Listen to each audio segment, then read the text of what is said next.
ओम शांति, ओम शांति, ओम शांति।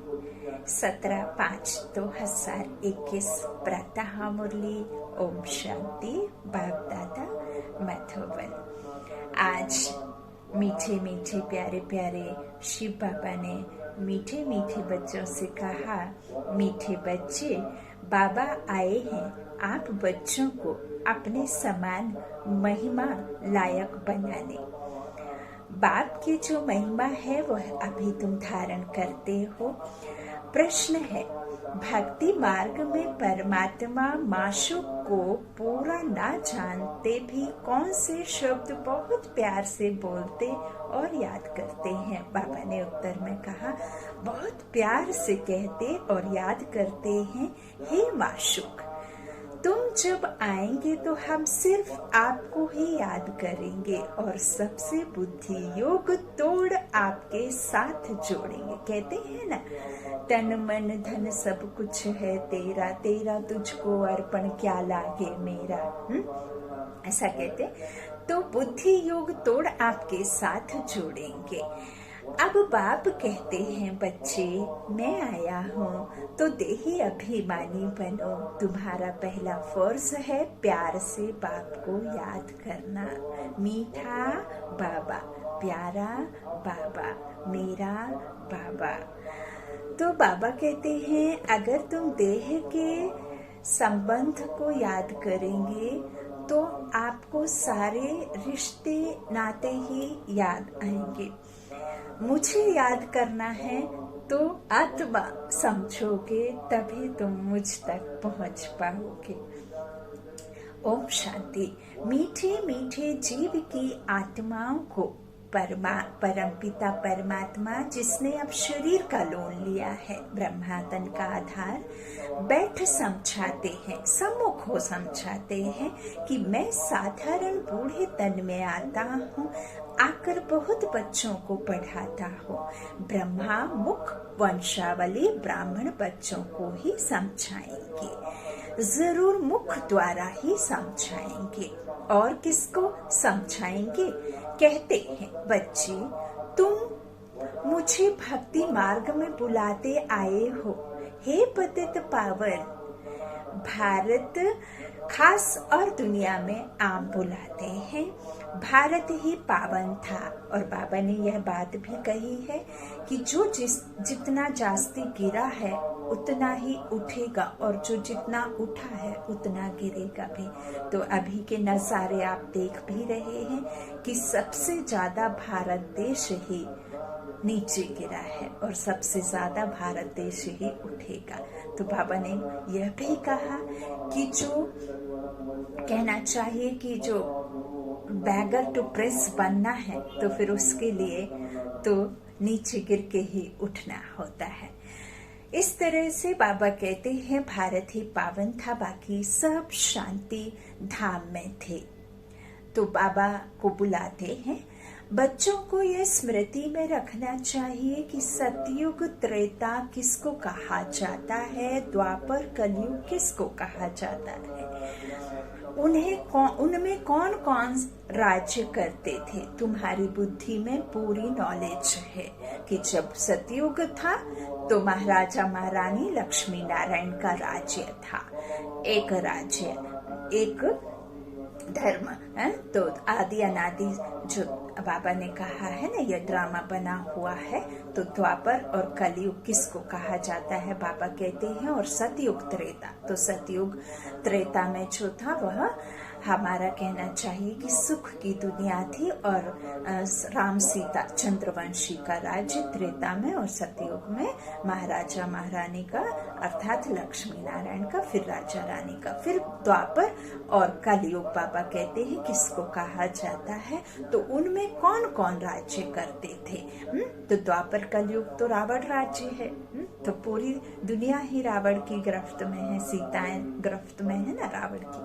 बाबा कहते हैं, इस तरह से तुम्हारी बुद्धि में नॉलेज है। जैसे बाप को रचना के आदि मध्य अंत का ज्ञान है, वैसे तुम्हारी बुद्धि में भी आदि मध्य अंत का ज्ञान है। बाप जो ज्ञान देते हैं वह बच्चों में भी जरूर होना चाहिए। बाप आकर बच्चों को आप समान बनाते हैं। जितनी बाप की महिमा है उतनी बच्चों की भी है, बच्चों की है। बाप ने बच्चों को जास्ती महिमावान बनाया है, डबल सरताज बनाया बाबा ने बच्चों को। हाँ, आप ही पूज्य, आप ही पुजारी। बाबा ने जो है मंदिर में विराजमान पूज्य देवी देवता बनाया है, लॉर्ड बनाया। तो बाबा कहते हैं कि आप जो बाबा ने हमें राज समझाया, तो बाप आकर बच्चों को आप समान बनाते हैं। बाप ने बच्चों को जास्ती महिमावान बनाया है। बाबा कहते हैं हमेशा समझो कि शिव बाबा इन द्वारा सिखाते हैं। आत्मा ही एक दो से बात करती है, शरीर बात नहीं करता है, आत्मा ही बात करती है, आत्मा भाई से। बाबा कहते हैं परंतु मनुष्य देह अभिमानी होने के कारण समझते हैं फलाना पढ़ाता है। वास्तव में मैं करती सब कुछ आत्मा है। बाबा कहते हैं भला आपके गृहस्थ में या कोई भी आप जब कर्म करते हैं, भला आप एक टीचर हैं स्कूल में, एक डॉक्टर है, एक इंजीनियर है, या एक माँ है, या एक पिता है, तो आप पिता का रोल इस तन को आधार लेकर के आत्मा करा रही है। माता का रोल आत्मा पाठ बजा रही है इस तन के द्वारा। ऐसा नहीं कि शरीर पाठ बजा रहा है। टीचर का पाठ, मैं आत्मा टीचर का पाठ बजा रही हूँ जो कि उन्हें मिला है। अब डॉक्टर कोई शरीर के द्वारा तो नहीं जो है आपका इलाज करता है। डॉक्टर तो इलाज करता है, आत्मा कराने वाली है? तो मन बुद्धि और संस्कार कहा है ना। तो बाबा कहते हैं इस तरह से आत्मा ही पाठ बजाती है, ते ही अभिमानी बनना है। घड़ी घड़ी अपने को आत्मा समझना है और आत्मा इस तख्त पर विराजमान है। इस तरह से खुद को घड़ी घड़ी यह समझना है। जब तक आपने को आत्मा नहीं समझेंगे तो बाप को भी याद नहीं कर सकेंगे, भूल जाते हैं। तुमसे पूछा जाता है तुम किसके बच्चे हो, तो कहते हो हम शिव बाबा के बच्चे हैं। विजिटर बुक में भी लिखा हुआ है तुम्हारा बाप कौन है, तो झट देह के बाप का नाम बताएंगे। अच्छा, अब देही के बाप का नाम बताओ, तो कोई कृष्ण का, कोई हनुमान का नाम लिख देते हैं, लिखेंगे या तो लिखेंगे, बाबा कहेंगे या बताएंगे, हम नहीं जानते। अरे तुम लौकिक बाप को जानते हो, तो पारलौकिक बाप जिनको तुम हमेशा दुख में याद करते हो, उनको नहीं जानते हो। जब भी आप दुख में, कष्ट में, कोई भी कष्ट में होता है, भला आपके माता पिता हो, आपके आजी पराजे हो, जब दुखी होते हैं तो आपने देखा होगा ऐसे बैठ जाते हैं, क्योंकि आत्मा याद करती है, बुद्धि ऊपर की ओर जाती है उस भगवान को जो पारलौकिक परम धाम का, शांति धाम का निवासी है, जो ही शांति दाता है। तो उसे याद करने के लिए बुद्धि ऊपर की ओर जाती है, ना कि बुद्धि नीचे की ओर जाती है। तो बाबा कहते हैं अरे लौकिक बाप को जानते हैं, पारलौकिक बाप जिनको तुम हमेशा दुख में याद करते हो, उनको नहीं जानते हो। कहते भी हैं हे भगवान रहम करो, हे भगवान एक बच्चा दो, हे भगवान। इस तरह से बाबा कहते मांगते हो, हा? मांगते हो ना। अब बाप बिल्कुल सहज बात बताते हैं, तुम देह अभिमान में बहुत रहते हो, इसलिए बाप के वर्षे का नशा नहीं चढ़ता है। तुमको तो बहुत नशा चढ़ना चाहिए। भक्ति करते ही हैं भगवान से मिलने के लिए, भगत याद करते हैं भगवान को। जिसे हम याद करते हैं वो भगवान, और जो याद करते हैं वो आत्मा भगत है ना। तो यज्ञ, तप, दान, पुण्य आदि करना यह सब भक्ति है। सब एक भगवान को याद करते हैं और भगवान को हम भक्ति काल में इनडायरेक्टली याद करते हैं। अब परमात्मा हमें डायरेक्ट याद करने कह रहे हैं। आत्मा समझ परमात्मा को डायरेक्ट कनेक्शन जोड़ करके याद करना है। बापों का बाप हूँ बाबा कहते हैं। सब बाप भगवान को याद जरूर करते हैं। कोई भी चाहे संत महात्मा साईं कोई भी हो, बुद्ध, सब उस एक को याद करते आए ना, तो आत्माएं ही याद करती हैं। भल कहते भी हैं भ्रकुटी के बीच चमकता है अजब सितारा, परंतु यह बिगर समझ के ऐसे ही कह देते हैं। रहस्य का कुछ भी पता नहीं। बाबा कहते हैं तुम आत्मा को ही नहीं जानते हो तो बाबा कहते तो आत्मा के बाप को कैसे जान सकेंगे। दीदार तो होता है भक्ति मार्ग वाला। भक्ति मार्ग में पूजा के लिए बड़ा बड़ा लिंग रख देते हैं, शिवलिंग आदि रखते हैं, क्योंकि अगर बिंदी का रूप दिखाएं तो कोई समझ ना सके। बिंदी में हम क्यों नहीं टिक पाते, बिंदी सरक जाती है ना। यह है महीन बात। परमात्मा जिसको अखंड ज्योति स्वरूप कहते हैं, मनुष्य कहते हैं, उनका कोई बहुत बड़ा रूप है। ब्रह्मा समाजी मठ वाले ज्योति को परमात्मा कहते हैं। दुनिया में यह किसको पता नहीं है कि परम पिता परमात्मा बिंदी है तो मूंझ पड़े हैं। बच्चे भी कहते हैं बाबा किसको याद करें, हमने तो सुना था वह बड़ा लिंग है उनको याद किया जाता है, अब बिंदी को कैसे याद करें। अरे तुम आत्मा भी बिंदी हो, बापू भी बिंदी है, इसे तो हमें समझना है। इसे याद करने के लिए आपको जानना है, पहचानना है। इसीलिए ज्ञान चक्षु, जिसे आत्मा अर्थात समझ का तीसरा नेत्र कहते हैं, और यह समझ हमें परमात्मा आकर देते हैं। तो परमात्मा को भी समझना है और आत्मा को भी समझना है। बाबा कहते हैं आत्मा को बुलाते हैं, वह जरूर यहाँ आकर बैठेंगे। भक्ति मार्ग में जो साक्षात्कार आदि होता है, यह है सब भक्ति। भक्ति भी एक की नहीं करते, बहुतों को भगवान बना दिया है। गणेश को, सरस्वती को, इसको उसको, संतोषी माँ को इसका व्रत उसका व्रत, फिर ऐसे, फिर ये महाकाल वो महाकाल, इस तरह से क्या क्या कह दिया है ना। कोई कृष्ण, कोई शंकर, कोई विष्णु, कोई इसको कोई उसको, अपने हिसाब से बहुतों को बना दिया है। तो भगवान तो एक है। उनकी रचनाएं अनेक हो सकती हैं, लेकिन भगवान तो सिर्फ एक निराकार ज्योतिर्बिंदु सर्व कल्याणकारी विश्व पिता, विश्व की सर्व आत्माओं का पिता।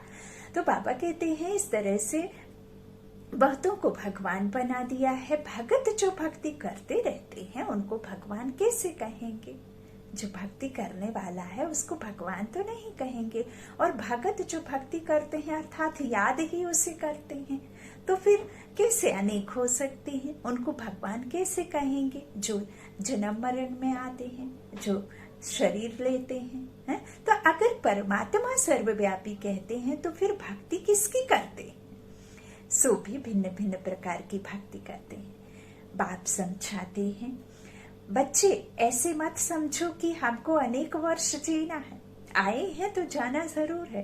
हाँ, यह तो हमारा आने जाने का खेल है। अभी समय बहुत नजदीक होता जाता है, निश्चय रखना है। बाबा को ब्रह्मा द्वारा स्थापना करानी है।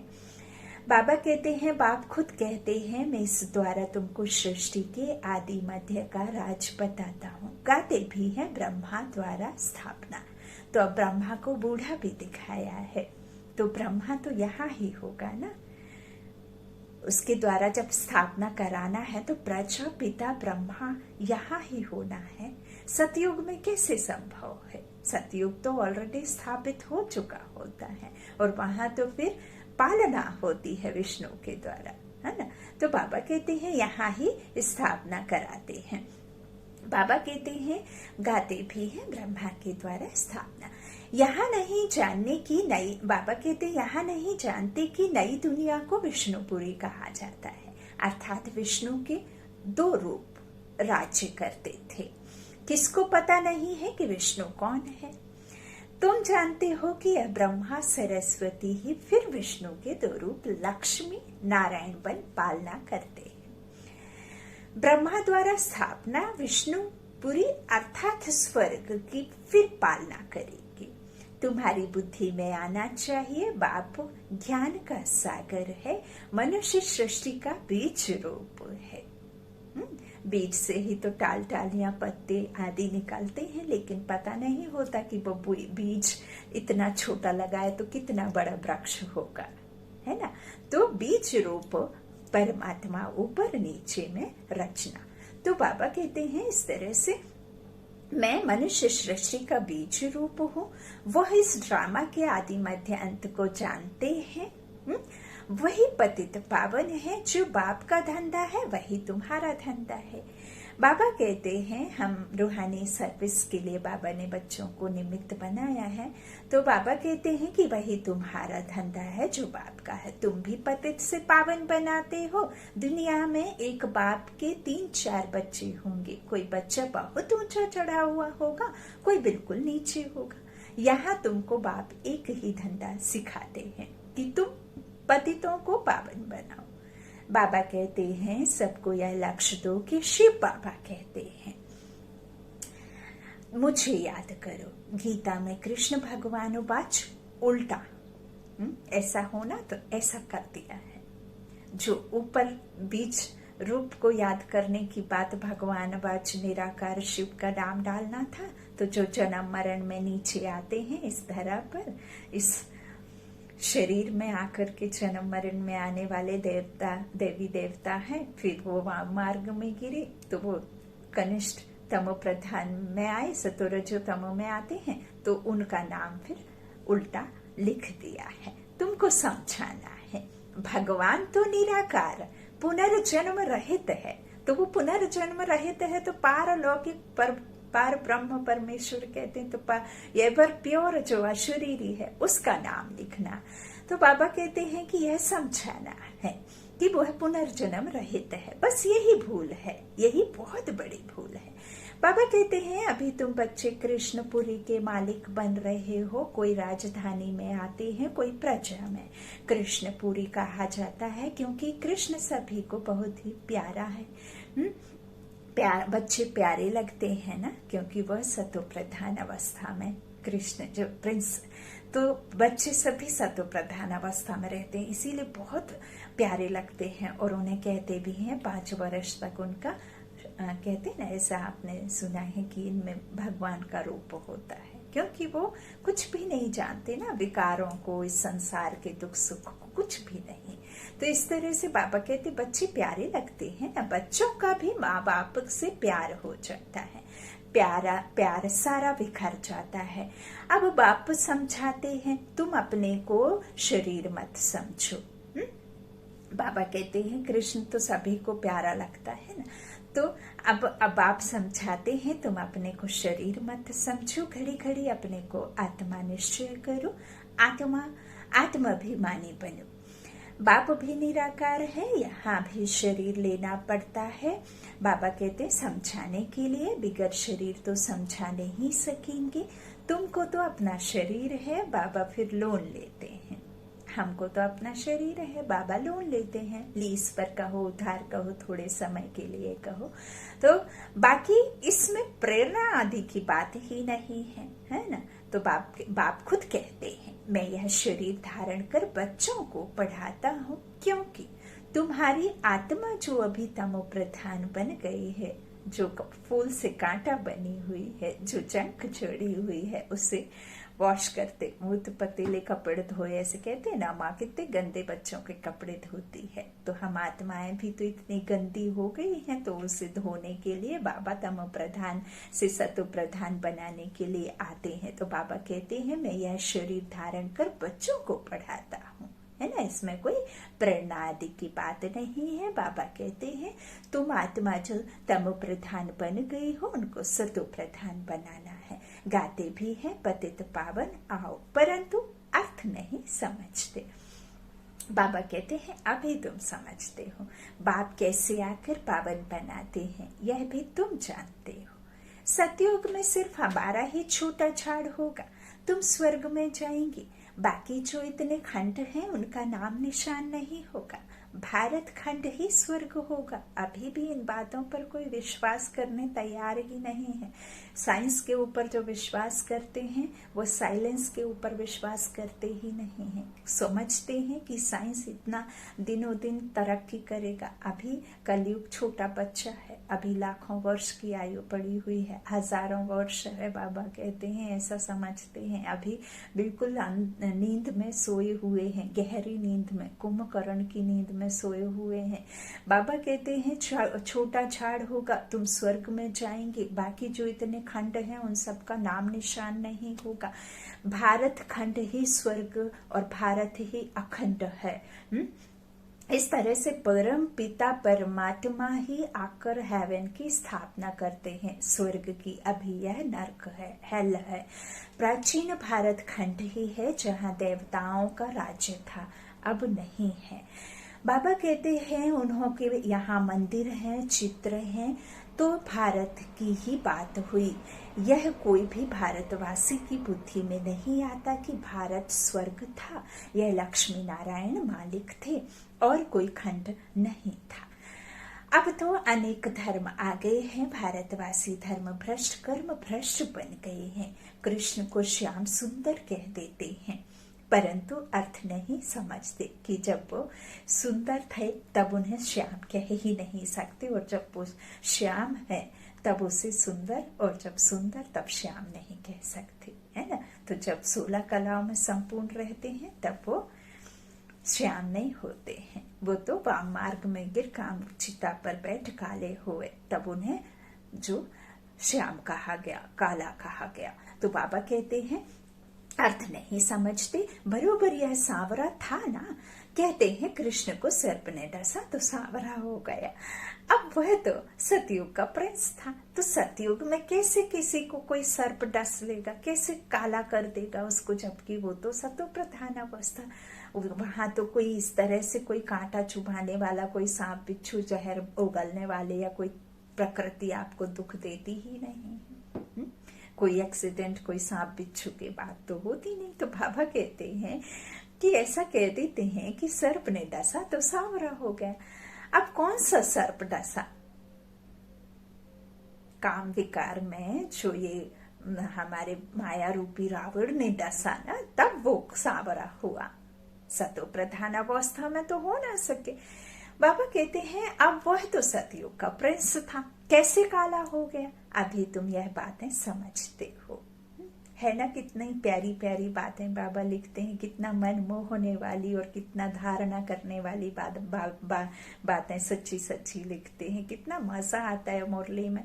बाबा कहते हैं कृष्ण के माँ बाप भी अभी पढ़ रहे हैं, जो कृष्ण के माँ बाप बनेंगे वह भी अभी पढ़ रहे हैं। माँ बाप से उत्तम श्री कृष्ण गाया हुआ है ना। महिमा माँ बाप की नहीं हुई है, श्री कृष्ण की हुई है। माँ बाप का कोई नाम नहीं है, नहीं तो जिस माँ बाप से ऐसा बच्चा पैदा हुआ वह माँ बाप भी तो प्यारे होने चाहिए, परंतु नहीं, महिमा सारी राधे कृष्ण की ही है, माँ बाप की कुछ नहीं है। बाबा कहते हैं तुम्हारी बुद्धि में ज्ञान है, ज्ञान है दिन, भक्ति है रात। अंधियारी रात में ठोकरें खाते रहते हैं और विकारों में कब जाते हैं? जब भक्ति काल शुरू होता है। सतयुग में कोई भी विकारी आत्मा होती नहीं है, विकारों में कोई जाता ही नहीं है, विकारों से कुछ जनता ही नहीं है, निर्विकारी होते हैं। विकार होता ही है रात अर्थात भक्ति अर्थात द्वापर से। तो बाबा कहते अंधियारी रात में ठोकरें खाते रहते। अभी तुम बच्चों को समझाया जाता है घर में रहो या सर्विस भी करते रहो, हाँ, गृहस्थ में भल रहो, सर्विस भी करो। कोई को भी समझाओ तुम आधा कल्प के आशिक हो, एक माशुक के, और माशुक को तो याद करती है ना। तो भक्ति मार्ग में सभी उनको याद करते हैं जो आशिक ठहरे ना। तो परंतु माशुक को पूरा जानते नहीं है, याद बहुत प्यार से करते हैं। हे माशुक, तुम जब आएंगे तो हम सिर्फ तुमको आपको ही याद करेंगे और सबसे बुद्धि योग तोड़ आपके साथ जोड़ेंगे। ऐसे तो गाते थे ना, परंतु बाप से हमको क्या वर्षा मिलता है यह किसको भी पता नहीं है। अब बाप समझाते हैं, तुम ते ही अभिमानी बनो, बाप को याद करना तुम बच्चों का पहला फर्ज है। बच्चा हमेशा बाप को, बच्ची माँ को याद करती है। हम जिन्स है ना, बच्चा समझता है हम बाप का वारिस बनेंगे, बच्ची थोड़े ही कहेंगी, वह तो समझती है हमको पीहर घर से ससुर घर जाना है। अब तुम्हारा निराकार और साकार पीहर घर है, बुलाते भी हैं, हे परम पिता परमात्मा रहम करो, दुख हरो, सुख दो, हमें लिबरेट करो, हमारा गाइड बनो। परंतु उसका अर्थ बड़े बड़े विद्वान आचार्य भी नहीं जानते हैं। बाप तो सर्व का लिबरेटर है, वही सबका कल्याणकारी है, बाकी वह अपना ही कल्याण नहीं कर सकते तो औरों का क्या करेंगे। यहाँ बाप कहते हैं, मैं गुप्त आता हूँ, खुदा दोस्त की कहानी सुनी है ना। अब यह पुल है कलयुग और सतयुग के बीच का, उस पार जाना है। अब खुदा तो बाप है, दोस्त भी है, माता पिता भी है, शिक्षा का पाठ भी बजाते हैं। यहाँ तुमको साक्षात्कार होता है तो जादू जादू कह देते हैं। साक्षात्कार तो नौधा भक्ति वालों को भी होते हैं। बहुत तीखे भक्त होते हैं, दर्शन तो नहीं तो हम गला काटते हैं, तब साक्षात्कार होता है, उनको नौधा भक्ति कहा जाता है। यहाँ नौधा भक्ति की बात नहीं है, घर में बैठे बैठे भी बहुतों को साक्षात्कार होते रहते हैं। दिव्य दृष्टि की चाबी मेरे पास है, दिव्य दृष्टि अर्थात आत्मा। अर्जुन को भी मैंने दिव्य दृष्टि दी थी। परमपिता परमात्मा कहते हैं कि दिव्य दृष्टि अर्थात जो आत्मा का राज है वह तो मेरे पास है, उसकी चाबी परमात्मा के पास है दिव्य दृष्टि की। बाबा कहते अर्जुन को भी मैंने दिव्य दृष्टि दी थी ना, तो अर्जुन दिखा दिया, जबकि वह तो आत्मा की जगह साकार रूप में अर्जुन को बिठा दिया है ना। बाबा कहते हैं यह विनाश देखो, अपना राज्य देखो, अब मामे कम याद करो तो यह बनेंगे। अभी तुम समझते हो विष्णु कौन है। मंदिर बनाने वाले खुद नहीं जानते, विष्णु द्वारा पालना 4 भुजाओं का अर्थ ही है 2 भुजा मेल की और 2 फीमेल की। विष्णु के 2 रूप लक्ष्मी नारायण है, परंतु कुछ समझते नहीं है, किसका भी ज्ञान नहीं है, ना ही शिव बाबा का और ना विष्णु का। पहले बाबा का आकर्षण था, बहुत आते थे, शुरुआत में सारा आंगन भर जाता था, जज मजिस्ट्रेट सब आते थे। फिर बेकार का झगड़ा शुरू हुआ, कहने लगे बच्चे नहीं पैदा होंगे तो सृष्टि कैसे चलेगी। यह तो सृष्टि पढ़ने का कायदा है, गीता की बात ही भूल गए हैं। बाबा कहते हैं इस तरह से सभी आते थे, लेकिन फिर ऐसे बाद में कह दिया कि सृष्टि कैसे चलेगी, यह तो सृष्टि बढ़ने का कायदा है। गीता की बात ही भूल गए हैं कि भगवान वाच काम महाशत्रु है, उस पर जीत पानी है। कहने लगे स्त्री पुरुष दोनों इकट्ठे आए तो उनको ज्ञान दो, अकेले को नहीं दो। अब दोनों भी आए तो देवे ना, देखो दोनों को इकट्ठा भी देते हैं तो भी ज्ञान, कोई ज्ञान लेते हैं कोई नहीं लेते हैं। तकदीर में नहीं होगा तो क्या कर सकते हैं। एक हंस एक बगुला बन पड़ते हैं। एक घर में आपस में जरूरी नहीं है कि एक घर में दोनों ही ज्ञान में चल रहे हों, एक हंस तो एक बगुला है ना। तो बाबा कहते हैं इस तरह से बगुला बन पड़ते हैं एक हंस। तो यहाँ तुम ब्राह्मण देवताओं से भी उत्तम हो। जानते हो हम ईश्वरीय संतान हैं, शिव बाबा के बच्चे हैं। वहां स्वर्ग में तुमको यह ज्ञान नहीं रहेगा। और गाना भी आपने सुना है, कहाँ मिलेगा बाबा ऐसा, सतयुग में तेरा प्यार हो, सतयुग में तेरा प्यार। कौन सुनाएगा मुरली वहाँ, बाबा बिना दिल लगेगा कहाँ। बहुत प्यारा गाना। बाबा कहते हैं कि ना तो तुमको यह ज्ञान नहीं रहेगा स्वर्ग में, ना जब निराकारी दुनिया मुक्ति धाम में होंगे तब यह ज्ञान होगा, है ना। बाबा कहते दुनिया मुक्ति धाम में होंगे तभी यह ज्ञान होगा। यह ज्ञान शरीर के साथ ही खत्म हो जाता है। देखिए बाबा ने आज ये बात क्लियर कर दी है कि ज्ञान यहाँ ही होगा और इस शरीर के साथ ज्ञान खत्म हो जाएगा, ज्ञान स्वर्ग में नहीं जाएगा। अभी तुमको ज्ञान है, एक बाबा पढ़ा रहे हैं, अब यह खेल पूरा होता है, सब एक्टर्स हाजिर हैं, बाबा भी आया है, अब सब एक्टर्स हाजिर हैं रंगमंच पर, हा?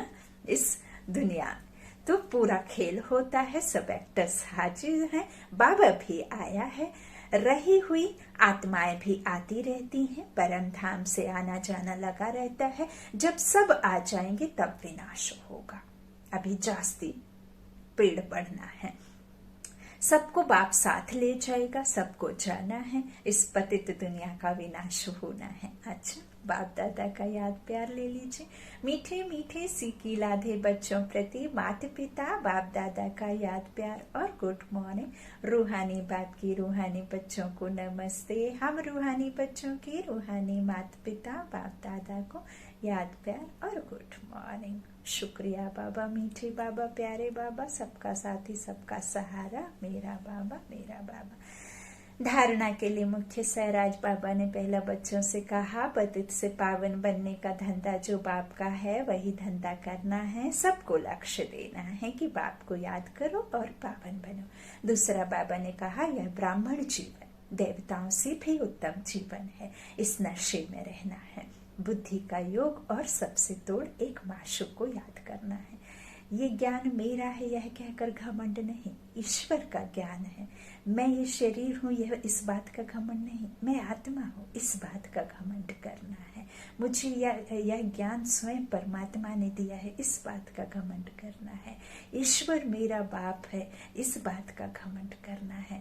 भगवान ने मेरा हाथ थामा है इस बात का घमंड करना है। मुझे बाबा ने निमित्त बनाया है इस बात का घमंड करना है।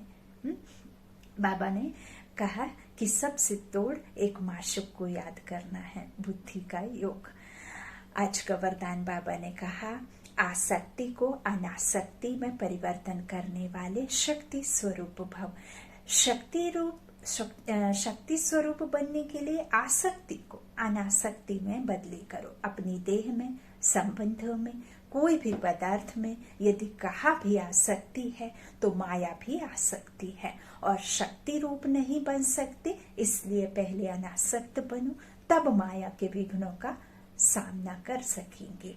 विघ्नों के आने पर चिल्लाने व घबराने के बजाय शक्ति रूप धारण कर लो तो विघ्न विनाशक बन जाएंगे। बाबा ने अष्टभुजाओं को अष्ट शक्तियों में बदले कर बताया है।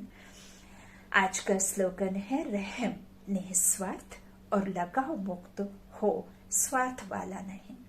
स्लोगन, रहम निस्वार्थ और लगाव मुक्त हो, स्वार्थ वाला नहीं। ओम शांति, ओम शांति। शुक्रिया बाबा, शुक्रिया।